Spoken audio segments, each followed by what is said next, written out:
Hello, today I wanted to talk to you about designated substances surveys and what are they and why you should be concerned. Let's start with why you should be concerned.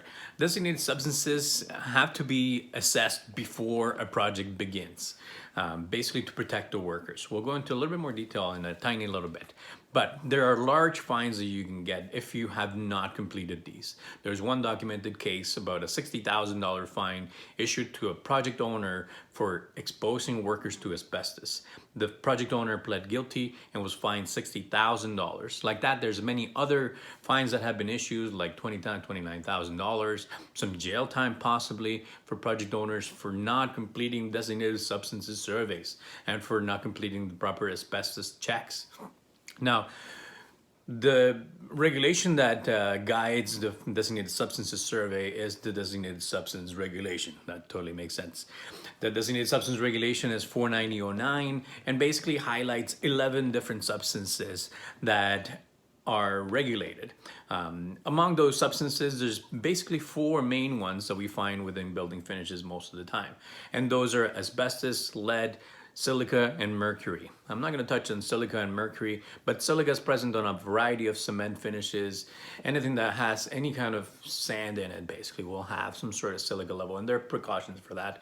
Mercury can be found in mercury switches and thermostats, and lead can be found in paint and mortar. But asbestos is one of the main ones that basically poses one of the largest potential carcinogenic concerns.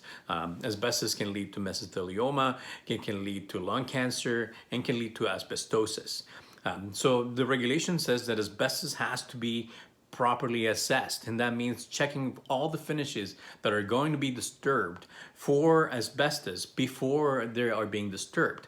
And that's why it's important that as soon as you get a new project, that you get these designated substances surveys completed so that the workers are potentially are protected against potentially being exposed to these hazardous substances. The Occupational Health and Safety Act actually requires the project owner to assess these substances and holds them liable for the potentials that could happen from exposure to these designated substances. So it's very important to assess these before a project starts, have your good list of things, and make sure that your workers understand the safety that's required to proceed with the project. And make sure you get these done beforehand so that you're safe, your workers are safe, and that the people that you're working for are also safe. And make sure that you always provide some sort of containment, separation of the work area from where all the public is located. Those are the main points. For more information, you can contact us at any time. We're happy to help and provide more information on designated substances and asbestos assessment.